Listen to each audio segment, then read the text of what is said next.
This is the post-game press conference following Game 3 on Day 2 of the 2023 Southern Conference Men's Basketball Championships. We're now joined by the Furman Paladins. We have with us head coach Bob Richey, along with student-athletes Mike Bothwell and JP Pegues. We'll have an opening statement from Coach and then questions. If you have a question, raise your hand. We'll call on you, and we have a mic for you to use for the questions. Coach? Well, first of all, a lot of credit to Mercer. I thought Greg really had his team ready to play, and they had a great plan. You know, they really tried to slow the tempo of the game down.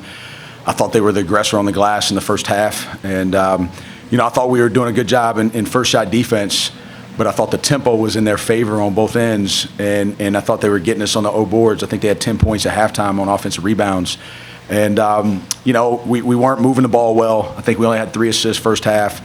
They only had 3 turnovers.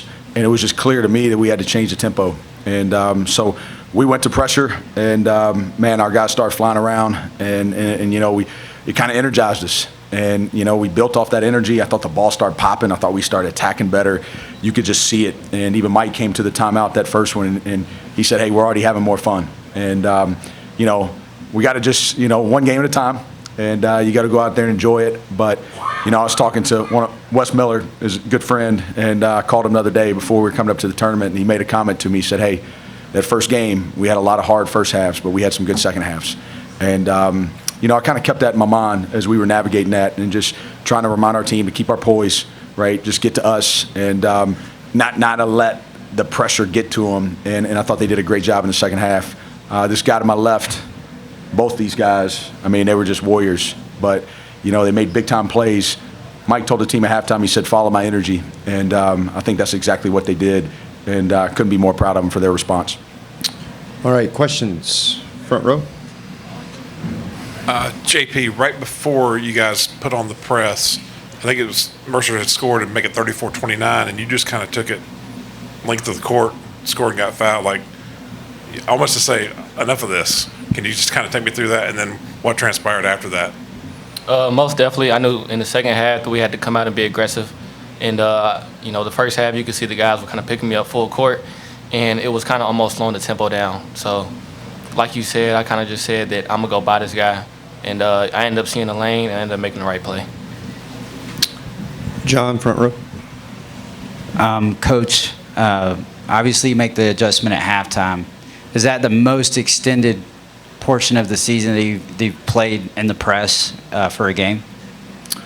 You know, we pressed a little bit earlier in the year and got us back in a couple games. You know, we did it in the Old Dominion game. We did it a little bit in the Charleston Classic, you know, in the Penn State game. And then we did it at High Point when they built a lead on us. We have not done it as much in the conference. And but we've continued to work on it. You know, we've done it late game, you know, when we're trying to really reduce, you know, the shot clock. But, you know, the big message of the week was, hey, we gotta fight for identity. We don't need to go change a bunch of things. But then we had a little bit of time to tighten up a few bolts if we were going to have a curveball. And, I mean, I think we spent 10 minutes on it the other day in practice. But it was enough to where if we needed to go to it, that we could be ready to utilize it. And I think the most important thing, it was more so it just got our spirit going, right? And in tournament play, sometimes you just got to release and you just got to go out there and play. And you know, it was a little bit of a gamble on my part because if they get out and they start running, they start making it, and you spend all this energy, and we're not necessarily built to do that in terms of how much we've practiced it, then it could backfire on you. But once I saw the energy changing. Man, how about this? I mean, the crowd. I mean, like the crowd got into it, right? I mean, JP got that and one. We jumped in the press. All of a sudden, the whole energy in the building changed. And, you know, so I thought it was schematically, maybe, but more importantly, it was just energy. Front row. Mike, it seems to me in both of the recent games with Mercer really tries to get in your head. They play you rough. They don't worry about fouls. And it seems like every game you have to reach a point where you're just saying enough is enough. And that it was like 5 minutes into the second half, it was like a light went on. Yeah, I would say at halftime, I kind of told the team that they were just being tougher than us. They had about 10 offensive rebounds, and they were just setting the rules and engagement of the game, and that's never good when you're not controlling what was happening in that area. We weren't being strong. We were slow, bringing the ball up the floor. We were missing free throws, just doing a lot of uncharacteristic things that kind of showed that we weren't mentally tough in those moments. So, we kind of just came out second half, said, season's on the line. Like, we got to be tough. We got to show what we practice. We got to do us. And the press kind of gave us that edge. We started forcing turnovers, started flying around, and our toughness kind of grew from that. And we started getting confidence and pressuring them. Coach, you won a couple of ball games late in the season, kind of not necessarily by script that you usually do. And then today was the first time you won when losing at the half. And that might be kind of a thing you have to do again down the road. Can you just kind of speak to, once again, finding a different way to win? Well, I had two all-conference guards two all-conference guards right here to my left. That helps. And, we had a full team that just really just got to halftime and said, hey, we say it all the time as a program when we're up. We say, hey, there's nothing more relevant in the game than the halftime score. And today we kind of flipped that, hey, same thing when you're down, right? Like, we got to go out there and we got to make sure that we understand that, hey, this thing can change, but we're going to have to do some things differently. And, I think that's what you saw, right? Like, you saw leadership. You saw guys just maybe that played a little bit tight. I mean, we missed 2 front ends in the first half. We're 4 for 8 from the free throw line, but 2 of those are front ends. So really, you're 4 for 10, And so, I'll be honest. I told the staff before we went to the team, I said, we're fortunate just to be down 3. And you get in those moments, and they're crucible moments, man. Like, you got to decide how you're going to respond. And, we really talked about that a lot this week, that we had to make sure the responses are critical. And, I think you talk about it all the time, like, hey, this game was close or that game was close, or maybe, we didn't play well at a certain road game, but you learn, you learn from it.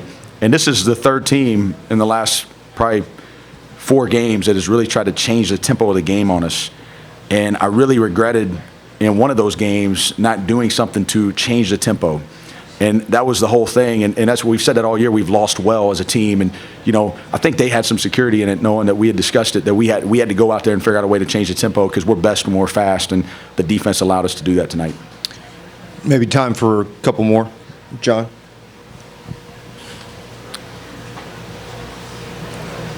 My fault. I hope I didn't offend anybody in here. I was going on my all-conference ballot. I'm sorry about that. JP, speaking to that, you played kind of like that for a while now. Just not really with an air of disrespect that comes, but an air of leadership. Could you just talk about that, the leadership that you've learned, maybe from even your experience last year coming back here? Yeah, I've said a lot of times that last year was definitely a learning experience for me, and I think it was a good learning experience because I was coming behind a 4-year starter in Alex Hunter. I mean, he personally just taught me a lot on and off the floor about how to be a point guard and how to be a leader. And coming into this year, I had discussions with him over the phone. My coaches, they've been on a journey with me.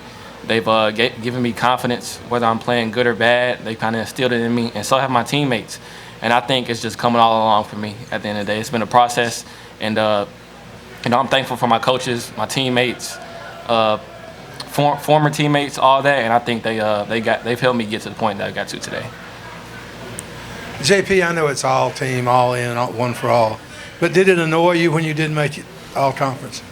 Nah, it didn't at all, because at the end of the day, I know I'm an all conference guard. Nobody has to tell me that. I believe in myself. My teammates believe in me. All my supporters believe in me. So I know to go out and just play my game, and everything will settle itself. Coach, one last thing before you go. Can you, just for the media, maybe one statement about whether you play Western or ETSU, just something that you see in either of those teams, whoever you face? Yeah, I think both of them are going to present challenges, and I think they're both well coached and have talent. I mean, obviously we've seen both teams twice, and it's one of those situations where I feel like ETSU is playing really well right now. They're coming off a win at home versus Greensboro, which is a huge win. Western Carolina beat us at their place, and so I think this is going to be a great college basketball game. I think this whole day is going to be great, and it's a shame that we're still fighting for league recognition and understanding how competitive and how hard this league is. And it's a heck of a tournament. There's a lot of great coaches, a lot of great programs, and we're thankful to be able to go put the jersey on one more day and come out here tomorrow at 4 o'clock and play. Well, Coach, thank you. Congratulations. Good luck tomorrow. All right, thank you.